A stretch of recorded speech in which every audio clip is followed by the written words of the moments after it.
যারা জিতবে তারাই পৌঁছে যেতে পারবে শীর্ষস্থানে। এমন গুরুত্বপূর্ণ ম্যাচে ওপেনিং পজিশনে নেমে ৯৭ রানের অসাধারণ ইনিংস খেলেন তাওহিদ হৃদয়, যার উপর ভর করে লড়াকু পুঁজি পায় রংপুর রাইডার্স। জবাব দিতে নেমে রাজশাহী ওয়ারিয়র্সের ব্যাটাররাও ছিলেন অসাধারণ।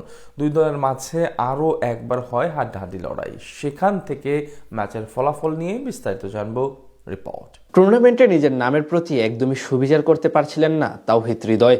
১50 বাদে শেষ ৪ ম্যাচে সবগুলোতে ছিলেন ব্যর্থ। সেই ব্যর্থতার রেশ কাটাতে আজ চমক দিয়ে ব্যাট করতে আসেন ওপেনিং পজিশনে, আর সেখানে এসেই করলেন অসাধারণ। এদিন টস জিতে আগে বল করার সিদ্ধান্ত নেন রাজশাহী ওয়ারিয়র্সের অধিনায়ক নাজমুল হোসেন শান্ত। বিপরীতে আগে ব্যাট করতে নেমে মেহরুব হোসাইনের প্রথম ৩ বলে ৩ বাউন্ডারি মারেন তাওহিদ হৃদয়। তবে বেশি দূর যেতে পারেননি তার পার্টনার কাইল মায়ার্স। তৃতীয় ওভারে রিপন মন্ডলের বলে জিমিনি শ্যামের দুর্দান্ত এক ক্যাচে পরিণত হয়ে বিদায় নেন এই বামহাতি ব্যাটার।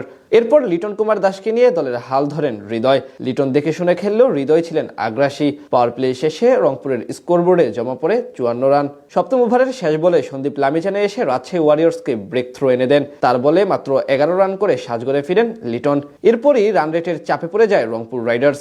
হৃদয় ও ইফতেখার আহমেদ দুজনই ছিলেন বেশ ধীরগতির। মাঝের ৩৪ বলে কোনো বাউন্ডারি মারতে পারেনি তারা। ১৫ বল খেলে মাত্র ৮ রান করে তানজিম সাকিবের শিকার বনে ফিরে যান ইফতেখার। তার বিদায়ের পরই অর্ধশতক তুলে নেন তাওহিদ হৃদয়। এরপর খুজদিল শাহকে সাথে নিয়ে আগ্রাসী হয়ে ওঠেন হৃদয়। দুজন দুই প্রান্ত থেকে একের পর এক বাউন্ডারি হাঁকাতে থাকেন প্রতিপক্ষ বোলারদের বিপক্ষে।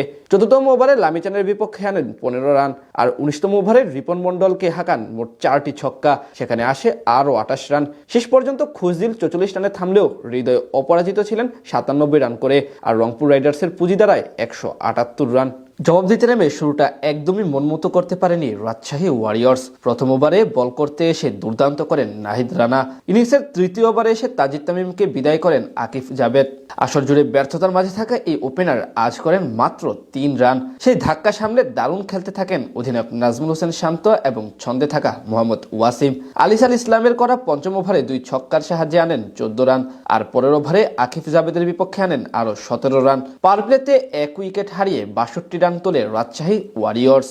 ধীরে ধীরে আরো বেশি আগ্রাসী হয়ে ওঠেন শান্ত এবং ওয়াসিম। বিপরীতে একটি উইকেটের জন্য রীতিমতো মরিয়া হয়ে ওঠে রংপুর রাইডার্স। শেষ ১০ ওভারে রাজশাহীর প্রয়োজন ছিল ৮৩ রান। ১১তম ওভারে টুর্নামেন্টের নিজের দ্বিতীয় হাফ সেঞ্চুরি তুলে নেন মোহাম্মদ ওয়াসিম।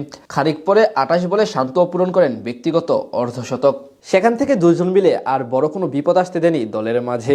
১৬তম ওভারে মোস্তাফিজুর রহমানের বলে ৪২ বলে ৭১ রান করে শান্ত বিদায় নিল। বাকি ব্যাটাররা মিলে জয়ের বন্দরে পৌঁছে দেন রাজশাহী ওয়ারিয়র্সকে।